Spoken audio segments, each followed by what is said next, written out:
Assalamualaikum warahmatullahi wabarakatuh. Gengs, ketemu lagi di YouTube channel Johan Al-Harun. Kali ini gua akan ngebahas tema yang masih nyambung dengan tema di video sebelumnya. Yap, tentang monetisasi. Di sini gua akan ngebahas tentang hal-hal apa aja yang akan dinilai oleh tim YouTuber supaya monetisasi kita itu tuh di-approve atau disetujui, supaya nanti di video-video kita itu akan dimasukkan iklan-iklan yang nantinya akan menghasilkan pundi-pundi uang atau penghasilan buat kita. So, yang penasaran tentang isi video kali ini, stay tune terus sampai akhir. Jangan di-skip, jangan ditinggalkan, tonton sampai akhir. Jangan lupa bagi teman-teman yang belum subscribe channel gua, silahkan subscribe karena itu penyemangat buat gua untuk berkreasi lebih bagus lagi. Jangan lupa juga like dan share video gua ke teman-teman kalian. So, daripada penasaran, tonton langsung video ini. Check it out, gengs.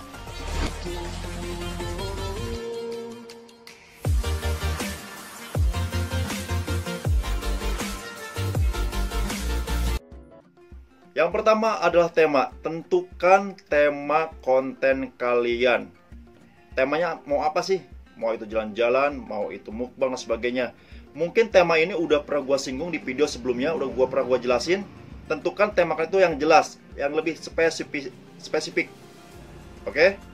Yang pertama itu tema.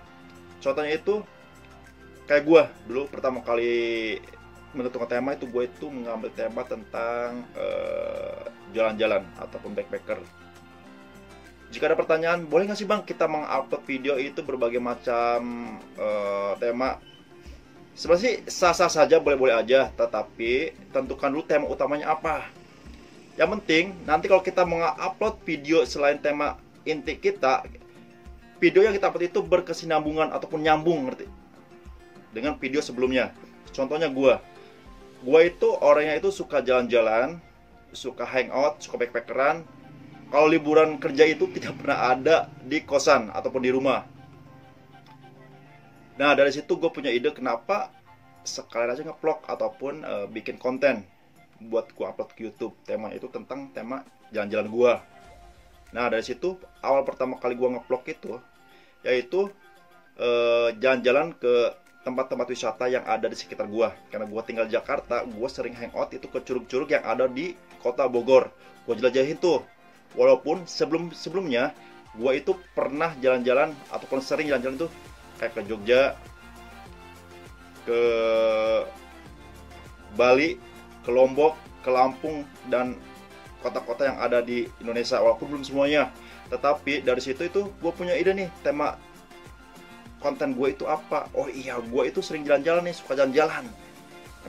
Bikinlah gue konten ataupun vlog tentang jalan-jalan. Namanya itu Kuy Lagi The Backpacker.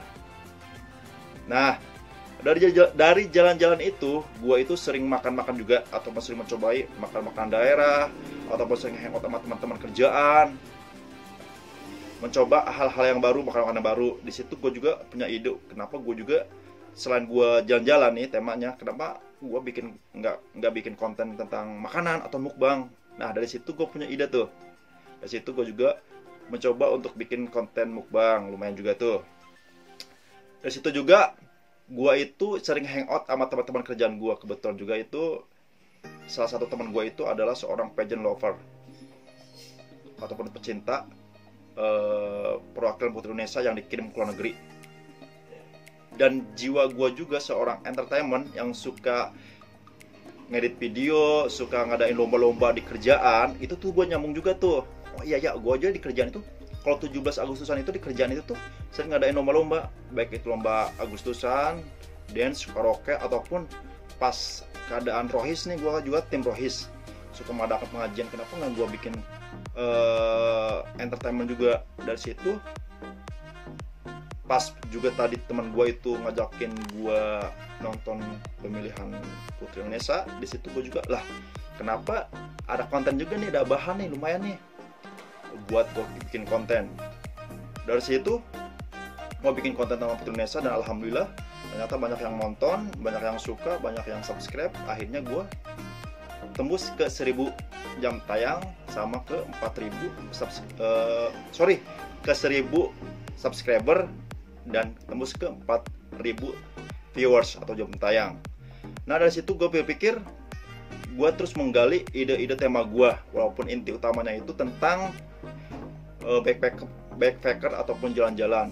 Namun gue mengupload video itu yang berkesinambungan, istilahnya itu yang dari hobi gue, kesukaan gue, apa yang gue lakukan. Kenapa nggak gue coba untuk mengeksplor kemampuan gue untuk membuat sebuah konten.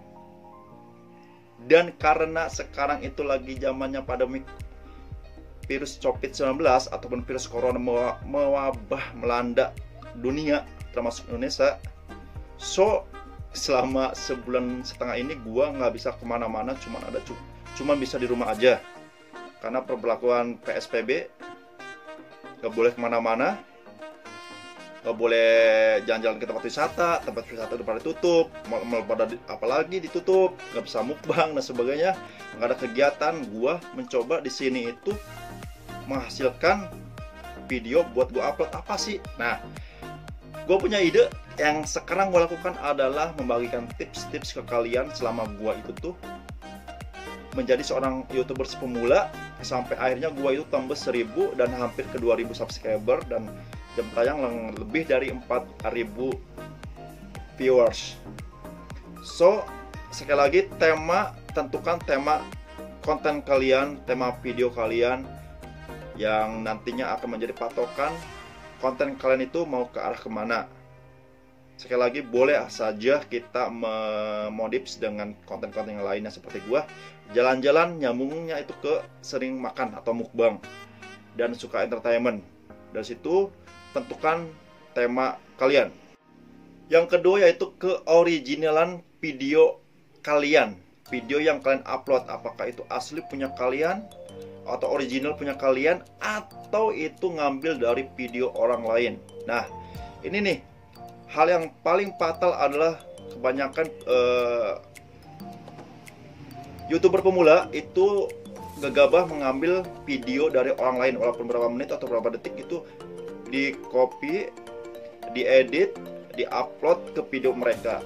Di situ yang membuat video kalian itu kena bandit ataupun kena somasi dari si pemiliknya. Contohnya gue pernah waktu itu pertama kali bikin konten tentang pemilihan Putri Indonesia yang disiarkan di SCTV, gue ambil pas bagian adegan penyebutan pemenang. Walaupun sebentar doang, itu ternyata video gue itu tuh kena bandit dari tim YouTube. Akhirnya nggak bisa ditonton, hilang dari peredaran YouTube. Nah, sekali lagi, jangan sampai seperti itu, gengs. Itu pengalaman yang telah gue alami. Yang kedua itu yang pernah gue bahas kemarin, musik atau backsound yang ada di video kalian. Hati-hati dalam pemilihan backsound. Cari lagu-lagu yang no copyright. No copyright itu yang bebas hak cipta. Jadi siapapun bisa menggunakan musik itu sebagai backsound konten kalian. Jangan asal ngambil konten lagu-lagu di YouTube, kalian copy paste, kalian bikin backsound, itu yang punya hak lisensi. Itu bakalan bumerang buat kalian, karena nanti pendapatan yang kalian harusnya dapat buat kalian itu diambil ke yang punya hak lisensi. Oke? Keoriginalan video kalian, itu yang nomor 2. Yang nomor 3 adalah jam tayang video kalian. Gengs, tidak bosan-bosan gue mengingatkan ke kalian semua, ini jam tayang itu sangat penting banget supaya monetisasi kalian itu adalah disetujui. Jadi target kalian itu harus mencapai 4000 viewers atau penonton. So, bikin konten-konten yang menarik yang bisa supaya teman-teman itu yang lain itu bisa melihat video kalian. Oke. Di sini jam tayang sangat berpengaruh sekali, karena nanti tim YouTuber akan meninjau video-video apa saja yang banyak ditonton oleh viewers kalian ataupun subscriber kalian. So, usahakan video-video yang kalian bikin itu semenarik mungkin sehingga banyak yang nonton, banyak yang melihat, sehingga tembus 4.000 viewers. Jam tayang juga itu harus profesional nih. Maksudnya itu nanti tim YouTube itu akan meninjau nih video-video mana aja nih, video-video apa saja yang banyak ditonton di konten kalian. Biasa itu nanti akan menjadikan referensi, ataupun tim YouTube itu akan mempromosikan video-video tersebut. So, sekali lagi, jam tayang di video itu sangat menentukan. Yang selanjutnya yaitu metadata video, yang termasuk ada judul, thumbnail, sama deskripsi. Di sini judul itu mempengaruhi penilaian tim YouTube untuk meninjau layak tidaknya konten kita, video kita dimonetisasi. Karena judul itu mempengaruhi apakah judul dengan isi konten kalian itu tuh berkesinambungan ataupun sama. Kadang orang itu kebanyakan judulnya A, isinya B, itu yang bikin monetisasi itu tuh gagal. Thumbnail itu adalah cover video kalian, tampilan konten kalian, kayak model covernya itu apakah itu menarik, bagus atau tidak, itu boleh juga. Dan terakhir itu adalah deskripsi tentang video kalian itu juga menentukan. Silahkan perbanyak tulis keterangan di deskripsi itu. Contohnya kayak video yang gua upload jalan-jalan ke Curug A, jelaskan di deskripsi itu konten Curug A itu tuh ada di mana, di sebelah mana, harga tiket masuknya berapa, terus track mana aja yang bisa kita lalui, terus background apa yang kita pakai di video pas ngedit tersebut. Nah, metadata video ini juga mempengaruhi penilaian tentang monetisasi video kita. Gengs, itu mungkin beberapa hal yang bisa gua sampaikan sesuai dengan pengalaman gua. Tapi yang paling utama adalah yang menentukan, kalian harus mempunyai 1000 subscriber dan 4000 jam tayang. Itu yang paling penting dari semuanya. So, sampai di sini video yang bisa gue sampaikan. Mohon maaf jika ada kata-kata yang salah penyampaiannya, jika ada kata-kata yang belibet. Dukung terus channel YouTube gue ini dengan cara subscribe, like, dan share. So, sampai ketemu di video-video gue selanjutnya. Dengan gue John Al Harun. Wassalamualaikum warahmatullahi wabarakatuh.